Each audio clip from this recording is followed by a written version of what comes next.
people have been charged in connection with the death of the Friends star Matthew Perry. I'm a drug addict. I'm a person that if I have a drink, I can't stop. Iwamasa. He was Matthew Perry's live-in personal assistant, and he's been charged with conspiracy to distribute ketamine. Now, from his plea agreement, we learn about Perry's final hours and also about Iwamasa's role. When Matthew Perry's passing was first announced, nobody wanted to believe that he had fallen back into old habits. However, horrifying new details revealed that he was pushed into it by a close circle of doctors in a web of betrayal and greed. What initially seemed like a tragic accident has now been revealed as something far more sinister, with 5 individuals now being charged in connection with his passing. When police first arrived at Matthew Perry's mansion, they were greeted with a scene that raised more questions than answers, as new reports are finally revealing the exact scene that they were met with.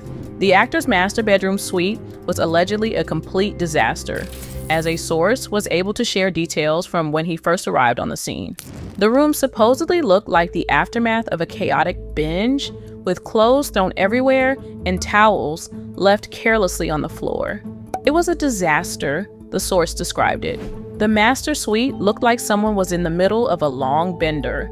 Clothes everywhere, towels on the floor, just dirty.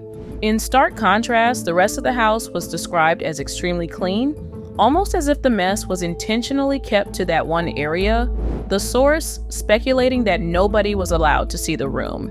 Like, maybe the cleaning lady wasn't allowed in those bedrooms. The investigation into his passing has been ongoing ever since the first discovery, and it seems like the police have been able to dig up a whole lot of information about what really went down behind the scenes. Federal officials in Los Angeles uncovered a dark web of individuals who had allegedly exploited Matthew's struggles with addiction on purpose in order to gain access to his money. On the day of his passing, an autopsy revealed that he had succumbed to the acute effects of ketamine, a powerful anesthetic that is also used recreationally as a hallucinogen by some, something which he himself had dabbled with in the past.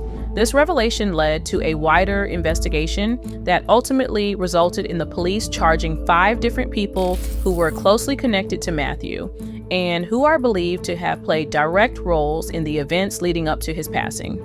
The first 2 key figures are Jasmine Sanga, a 41-year-old woman who has reportedly been nicknamed the Ketamine Queen, and Dr. Salvador Placencia, a 42-year-old licensed medical doctor, also known as Dr. P.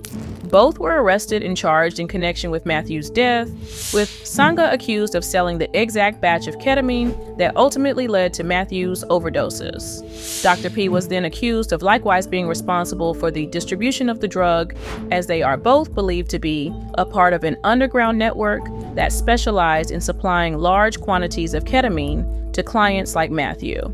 In addition to Sanga and Dr. P, 3 others were also implicated in the investigation.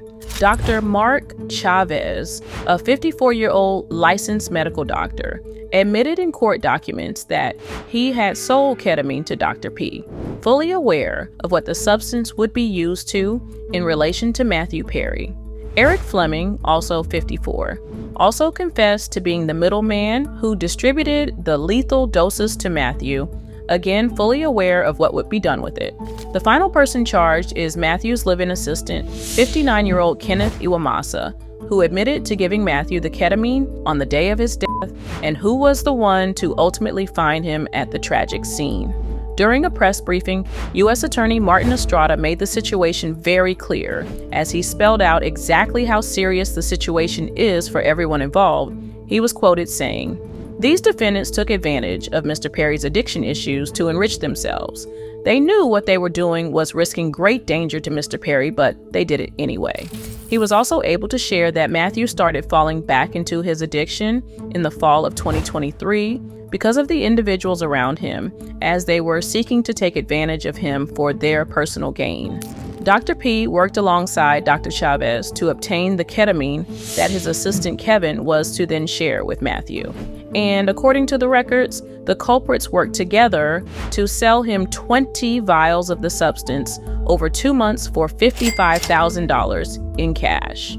According to the attorney, Dr. P saw how they could all greatly profit off Matthew's addiction, as he even allegedly wrote in a text message, "I wonder how much this moron will pay," and proclaimed that he wanted to be Matthew's go-to when it came to the drugs. The other main accused in the case, Jasveen Sangha, or the ketamine queen, seemed to have just as much regard for Matthew's life as any of the others, as she was seemingly just as involved in distributing the vials to Matthew. In fact, it's been revealed that this isn't the first time she's been involved in such a case, as she saw similar circumstances in 2019 where she faced no consequences. While Sangha pleaded not guilty in front of the judge, she has not been released, as the judge came to the conclusion that she is living her lavish lifestyle based on the illegal drug sales that she has been complicit in. It's even believed that she has no other source of income and would even flee the country if given the chance, which is why she is currently being detained until her next hearing on October 15th. Since then, investigations have dug even deeper into the exact circumstances behind Matthew's passing, and a disturbing picture has started to emerge as the suspects have given their point of view of the crimes committed. After Matthew's passing, the individuals involved immediately began trying to cover their tracks as they discussed erasing themselves from Matthew's records. Sangha even sent the text, "Delete all our messages," to the middleman, Eric Fleming. But it wasn't just Sangha who was trying to mislead investigators, as Dr. P allegedly went even further to hide the truth. Prosecutors claimed that Dr. P went as far as falsifying and altering medical records for February and March of this year to show that Matthew was allegedly going through a legitimate treatment plan to shift any attention away from himself. And the conspirators didn't just rely on deleting messages to hide their actions, as they also used encrypted messaging and coded language to discuss their illegal activities. According to the reports, they referred to the drug as Dr. Pepper to try and cover their backs in case any of it came out. After Matthew's passing, the authorities eventually ended up searching the ketamine queen's home, where chilling things became very clear.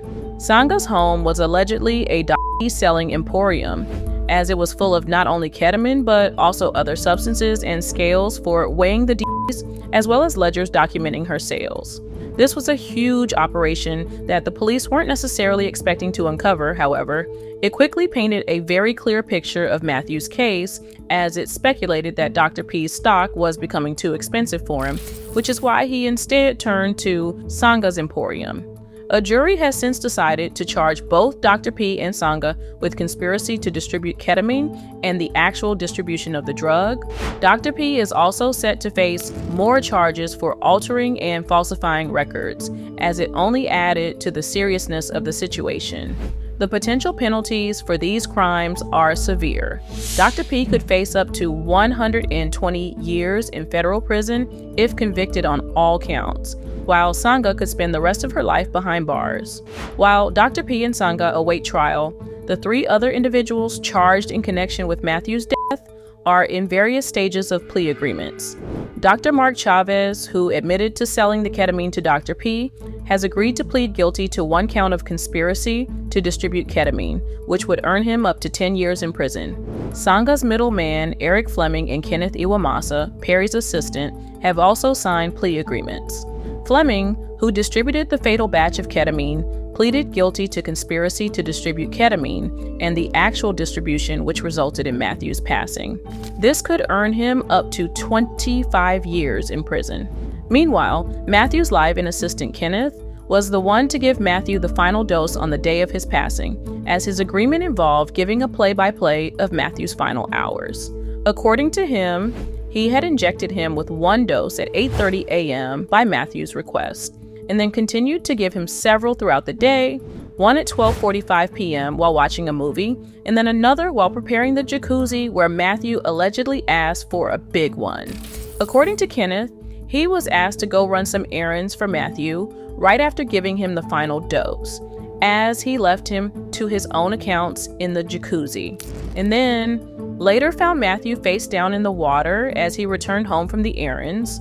Kenneth pleaded guilty to the distribution of ketamine, which caused Matthew's passing, and is set to face up to 15 years in prison, as the autopsy confirmed that it was the high levels of ketamine in Matthew's blood which likely caused him to lose consciousness and drown. Hearing of the true events of Matthew's passing, fans have expressed their deep sorrow for the loss of the actor, as it's been made obvious that he was only ever taken advantage of. I didn't know Matthew Perry's death could be even more heartbreaking, but after the news about his doctors and his assistant, people who he would have trusted took advantage of him, well, justice better be served. You deserved better, Maddie. Matthew's death still hits me so hard, and I think it's just because he deserved so much more in life, and yet he'd skate it alone. Do you think Matthew is finally able to get the justice he deserves? Let me know down below, and don't forget to check out this other video for more.